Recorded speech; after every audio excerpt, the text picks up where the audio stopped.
Experts کے مطابق رنگوں کا ہمارے جذبات سے گہرا تعلق ہے۔ ہر رنگ کا انسانی جذبات اور احساسات پر الگ الگ اثر ہوتا ہے۔ مختلف رنگ ہمارے جذبات کو کس طرح متاثر کر سکتے ہیں، اس کا انحصار زیادہ تر رنگ کی چمک، شیڈ اور ٹون پر ہے۔ آئیے کچھ رنگوں کے اثرات پر نظر ڈالتے ہیں۔ سرخ یا لال رنگ۔ سرخ رنگ گرم اور متحرک رنگ ہے۔ یہ انسانوں میں جوش، جذبہ اور توانائی کو بڑھانے والا رنگ ہے۔ یہ رنگ طاقت، تیز رفتاری کے اظہار کے طور پر بھی استعمال ہوتا ہے۔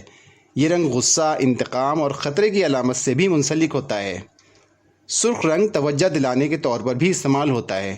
وہ لوگ جو سرخ رنگ کو پسند کرتے ہیں وہ پرجوش، بہادر اور کھلے دل کے ہوتے ہیں۔ ان میں اکثر لیڈرشپ کی صلاحیت ہوتی ہے، لیکن یاد رکھیں ایسے لوگ غصور بھی ہو سکتے ہیں۔ یونیورسٹی آف روچسٹر کے اینڈریو ایلیٹ کہتے ہیں کہ سرخ رنگ پہننے والے اپنے آپ کو زیادہ ڈومیننٹ یا غالب سمجھتے ہیں۔ سیاہ یا کالا رنگ۔ سیاہ رنگ بعض ثقافت میں مایوسی اور سوگ کا رنگ تصور کیا جاتا ہے۔ کالے رنگ کو منفی رنگ کے طور پر بھی خیال کیا جاتا ہے۔ اس رنگ کا تعلق شیطان سے بھی جوڑا جاتا ہے۔ کالا رنگ خوف اور اصرار، نامعلوم کا تصور پیدا کرتا ہے۔ ماہرین کے مطابق سیاہ رنگ سب سے زیادہ حرارت اور روشنی جذب کرتا ہے، لہٰذا بعض ماہرین کے نزدیک اس رنگ کا زیادہ استعمال جلد کے لیے نقصان کا باعث بن سکتا ہے۔ سفید رنگ۔ سفید رنگ سادگی کی علامت تصور کیا جاتا ہے۔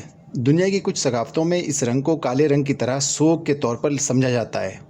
جب یہ دیکھنے میں آتا ہے کہ کچھ معاشرے میں کسی کے انتقال ہونے پر مرد اور عورتیں سفید لباس زیب تن کرتے ہیں۔ کچھ ممالک میں بیوہ ہونے والی عورتیں صرف سفید لباس پہننے کو ترجیح دیتی ہیں۔ کچھ معاشرے میں مرنے والے شخص کو سفید لباس یا کفن پہنایا جاتا ہے، جبکہ زیادہ تر مغربی معاشرے میں اس رنگ کا لباس شادی بیاہ کے مواقع پر پہنے جاتے ہیں۔ کہتے ہیں کہ سفید رنگ سادگی، پاکیزگی، امن، اخلاص اور روحانیت کی علامت سمجھا جاتا ہے۔ یہ رنگ سب سے کم حرارت جذب کرتا ہے۔ نیلا رنگ۔ نیلا رنگ عالمی سطح پر ایک پسندیدہ رنگ کے طور پر شمار کیا جاتا ہے۔ میری لینڈ یونیورسٹی کے ایک تحقیق میں بتایا گیا ہے کہ نیلا رنگ 42% مردوں اور 29% خواتین کا پسندیدہ رنگ ہے۔ یہ وفاداری، اعتماد کا رنگ کہلاتا ہے۔ یہ پیداواری صلاحیت بڑھانے میں اہم کردار ادا کرتا ہے۔ اسی وجہ سے بہت سے دفاتر کو نیلے رنگ سے پینٹ کیا جاتا ہے۔ ایکسپرٹ کے مطابق یہ رنگ بھوک کی شدت کو کم کرتا ہے، لہٰذا نیلے رنگوں کو وزن گھٹانے کے طور پر بھی استعمال کیا جاتا ہے۔ چونکہ آسمان بھی نیلے رنگ کا دکھتا ہے، لہٰذا نیلے رنگ کو ایک آفاقی رنگ خیال کیا جاتا ہے۔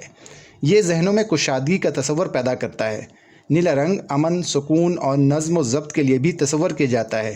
جو لوگ اس رنگ کو پسند کرتے ہیں وہ انٹروورٹس ہوتے ہیں۔ وہ اپنے خیالات، جذبات کا تجزیہ کرنے میں کافی وقت صرف کر سکتے ہیں۔ وہ سطحی تعلقات کے مقابلے میں مضبوط اور گہرے تعلقات کو ترجیح دیتے ہیں۔ پیلا رنگ۔ پیلا رنگ انسانی آنکھ کے لیے تمام رنگوں میں سب سے زیادہ نمایاں ہے۔ پیلے میں ہلکا چمکدار رنگ دیکھنے والوں میں خوشی پیدا کرتا ہے۔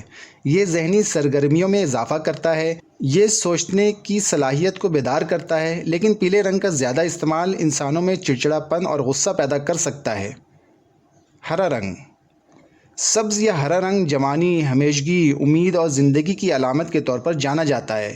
اس رنگ کو ماحول دوست تصور کیا جاتا ہے۔ ماہرین ہرے رنگ کو انسانی آنکھوں کے لیے سب سے زیادہ اچھا قرار دیتے ہیں۔ کچھ ماہرین کا کہنا ہے کہ سبز رنگ پسند کرنے والے لوگ خود کو بہت تیزی سے نئے حالات اور ماحول کے مطابق ڈھال سکتے ہیں۔ جامنی رنگ۔ جامنی رنگ اکثر تخلیقی صلاحیتوں کو بڑھانے کے لیے استعمال کیا جاتا ہے، کیونکہ یہ نیلے رنگ یعنی پرسکون اور سرخ یعنی شدید رنگ کا مرکب ہے۔ اگر کوئی کمپنی صحت، خوبصورتی یا سلامتی کو ظاہر کرنا چاہتی ہے تو ان رنگوں کو اپنے لوگو، بینر یا بروشر وغیرہ میں استعمال کرتی ہے۔ اس رنگ کو دولت اور عزت سے وابستہ کیا جاتا ہے۔ یورپ کے کچھ حصوں میں جامنی رنگ موت اور سوگ کے ساتھ منسلک ہے۔ نارنجی رنگ۔ اورنج یا نارنجی کلر کو خوشی کا رنگ بھی کہتے ہیں۔ لائٹ اورنج کلر خوشی، امید اور توانائی کے جذبات پیدا کرتے ہیں۔ یہ رنگ توجہ دلانے کے لیے بھی استعمال کیے جاتے ہیں۔